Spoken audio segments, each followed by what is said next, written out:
मैं हूं आमिर बेग। आप देख रहे हैं सिटी बुलेटिन न्यूज़। पेश हैं आज के प्रमुख समाचार। उत्तर प्रदेश की योगी सरकार के 5वें दीपोत्सव को बेहद खास रूप से मनाया जा रहा है। इस दौरान अयोध्या के प्रमुख मार्गों पर श्री राम शोभा यात्रा भी निकाली गई, जो अयोध्या आने वाले श्रद्धालुओं व अयोध्या के लोगों के लिए आकर्षण का केंद्र बनी हुई। ये शोभा यात्रा रामायण के प्रसंगों पर 11 झांकियों को सजाई गई है, जो अयोध्या के साकेत महाविद्यालय से दीपोत्सव शोभा यात्रा की 11 झांकियां धूमधाम से आज निकाली गईं, जिसका शुभारंभ उत्तर प्रदेश सरकार के डिप्टी सीएम दिनेश शर्मा ने हरी झंडी दिखाकर रवाना किया। इस दौरान मंच पर मध्य प्रदेश के कृषि मंत्री कमल पटेल और जनपद के प्रभारी मंत्री नीलकंठ तिवारी, अयोध्या सांसद लल्लू सिंह, विधायक वेद प्रकाश गुप्ता, भाजपा के तमाम पदाधिकारी मौजूद रहे। ये रामायण कालीन 11 झांकियों की शोभा यात्रा विभिन्न क्षेत्रों से आए लोक नृत्य, डांडिया नृत्य सहित कई कलाकार सड़कों पर नृत्य करते हुए प्रमुख मार्ग टेढ़ी बाजार, श्री राम अस्पताल, श्रृंगार हाट, छोटी देवकाली, नया घाट के रास्ते राम कथा पार्क तक पहुंच गए, जहां श्री राम शोभा यात्रा की समाप्ति हुई। इस दौरान शोभा यात्रा में शिरकत करने पहुंचे सूबे के deputy CM doctor Dinesh Sharma ने कहा कि जिस प्रकार से मर्यादा पुरुषोत्तम प्रभु श्री राम जी का जब चित्रकूट से अयोध्या आगमन होता है तो एक अनुपम रूप यहाँ पर दीपों का प्रज्वलन, यह सब चीजें दिखाई देती हैं। डिप्टी सीएम ने कहा कि एक अलग व्यवस्था अयोध्या में दिखाई पड़ती है। आज 12 लाख दीप का प्रज्वलन होगा, जिसमें लेजर के शो होंगे और कई प्रकार के प्रोग्राम होंगे। उन्होंने कहा कि मैं यह कह सकता हूं कि भारत के सांस्कृतिक परंपरा आस्था को मजबूत करने के लिए यह एक बहुत बड़ा कार्यक्रम है। बड़ा काम है और मैं समझता हूं कि 4 वर्षों में जिस प्रकार से मर्यादा पुरुषोत्तम राम का जन्मदिन, यहाँ पर आगमन और जन्मदिन के विभिन्न आयोजन पहले होते हैं, बाद में राम जी का जब आगमन होता है चित्रकूट में दीपावली के दिन चित्रकूट से अयोध्या में, तो ये अनुपम रूप यहाँ पर दीपों का प्रज्वलन और ये सारी चीज़ दिखाई पड़ती है। हमारे माननीय विधायक यहाँ पर मौजूद हैं, महापौर जी हमारे वहाँ मौजूद हैं, कि एक अलग व्यवस्था आज अयोध्या में दिखाई पड़ती है। आज 12 लाख दीप का प्रज्वलन होगा, लेजर के शोज होंगे, तमाम और कार्यक्रम होंगे और मैं यही कह सकता हूँ कि भारत की सांस्कृतिक परंपरा और आस्था को मजबूत करने का बहुत बड़ा कार्यक्रम। अयोध्या के फैजाबाद रेलवे स्टेशन जंक्शन का नाम बदलकर अयोध्या कैंट कर दिया गया। वहीं अयोध्या के सांसद लल्लू सिंह की मौजूदगी में रेलवे स्टेशन से फैजाबाद जंक्शन का बोर्ड हटाकर अयोध्या कैंट लिखा हुआ बोर्ड आज लगा दिया गया। सांसद लल्लू सिंह ने बताया कि प्रदेश के मुख्यमंत्री योगी आदित्यनाथ की कृपा से फैजाबाद जंक्शन का नाम बदलकर अयोध्या कैंट कर दिया गया है। इसके लिए अयोध्या की जनता प्रदेश के मुख्यमंत्री और देश के प्रधानमंत्री को धन्यवाद देती है। रामनगरी अयोध्या इस धार्मिक नगरी की पहचान है, इसलिए इस स्टेशन का नाम अयोध्या करना बेहद आवश्यक था। दरअसल गत 23 अक्टूबर को मुख्यमंत्री योगी आदित्यनाथ द्वारा फैजाबाद रेलवे स्टेशन का नाम बदलकर अयोध्या कैंट करने पर भाजपा में खुशी की लहर दौड़ गई थी। सांसद लल्लू सिंह ने इस प्रकरण को लोकसभा में उठाया था। इसके साथ में प्रधानमंत्री, गृह मंत्री, रेल मंत्री और मुख्यमंत्री को पत्र लिखकर नाम परिवर्तन करने की मांग की थी। अयोध्या कैंट नाम परिवर्तन की सूचना प्राप्त होते ही उत्साहित भाजपा पदाधिकारियों व कार्यकर्ताओं ने सांसद लल्लू सिंह का भाजपा कार्यालय पर स्वागत किया। बता दें कि आज से फैजाबाद जंक्शन का नाम परिवर्तित कर अयोध्या कैंट करने की कार्रवाई पूरी कर दी गई। प्रधानमंत्री नरेंद्र मोदी जी के आशीर्वाद से अमित शाह और रेल मंत्री पूज्य योगी आदित्यनाथ जी की कृपा से जो फैजाबाद जंक्शन का नाम बदलकर अयोध्या कैंट हुआ है, पूरे देश, अयोध्या वासियों सहित पूरे देश को इससे बहुत ही हर्षोल्लास है और आज के दिन इस स्टेशन का नाम बदला गया है। हम पूरे अयोध्या वासियों को इसके लिए बधाई देते हैं और प्रधानमंत्री माननीय नरेंद्र मोदी जी, योगी जी, अमित शाह जी और रेल मंत्री जी को धन्यवाद देते हैं कि जो हमारी भावनाओं के अनुरूप जिन्होंने स्टेशन का नाम बदला।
डॉक्टर मंजूषा पांडे आप सभी लोगों को नमस्कार करती हूँ।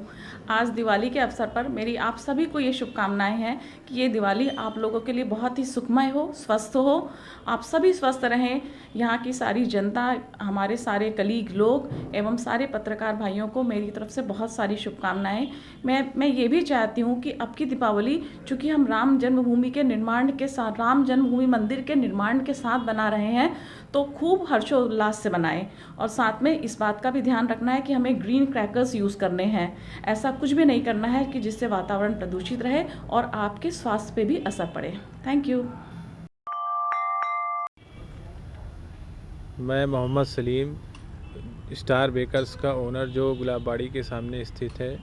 मैं अपने स्टार परिवार के तरफ से दिवाली की शुभकामना देता हूँ नगर वासियों को, क्षेत्र वासियों को, और पूरे की कामना करता हूँ कि जो है ये त्यौहार शुभ और मंगलमय हो आपके लिए। हमारे दुकान Eagle air condition Civil Line Faizabad की तरफ से समस्त नगरवासियों को दीपावली की हार्दिक शुभकामनाएं। और हमारे जितने भी नगरवासी, अयोध्यावासी के क्षेत्र के जितने भी हमारे बुजुर्ग जन हैं या हमारे मित्र हैं, हमारे सहयोगी हैं, उन सभी को दीपावली की हार्दिक शुभकामनाएं। हैप्पी दिवाली। हैप्पी दिवाली।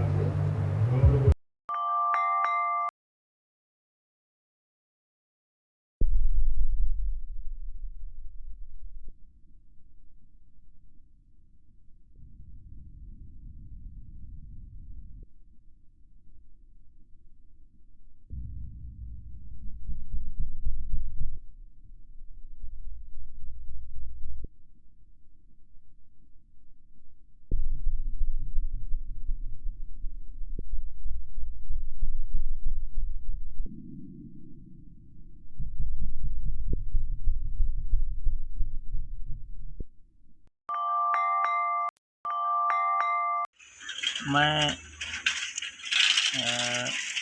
इस दीपावली के अवसर पे मैं सभी ग्रामवासियों को, पूरे क्षेत्रवासियों को मैं अपनी तरफ से, ग्राम सभा की तरफ से, मैं परशुराम प्रधान मऊ सभी का दिवाली में स्वागत वंदन अभिनंदन करते हैं।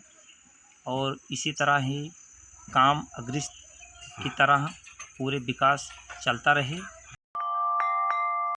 दीपावली एवं धनतेरस के अवसर पर पूरे जनपद वासियों को, टीकापुर क्षेत्रवासियों को दीपावली एवं धनतेरस की हार्दिक शुभकामनाएं। प्रकाश पर्व का ये त्यौहार शांतिपूर्वक मनाएं। दीपावली के पावन पर्व पर समस्त जनपद वासियों को हार्दिक शुभकामनाएं। ये पर्व हर्ष और उल्लास का है। इसको नियम संगत और समय से उचित मार्गदर्शन में, सरकार द्वारा लिए गए उचित मार्गदर्शन में पर्व को मनाएं। यही मेरी हार्दिक शुभकामनाएं। सभी भाई बहनों को, सभी भारतीयों को, पूरे देशवासियों को हिंदू युवा वाहिनी की तरफ से, अनिल सिंह जिला उपाध्यक्ष की तरफ से हार्दिक दीपावली की और धनतेरस की हार्दिक बधाई। दीपावली का त्यौहार बड़ी प्रकाश का त्यौहार है। इसे सभी लोगों से हमारा निवेदन है कि इसको धैर्यपूर्वक और सम्मानपूर्वक मनाएं।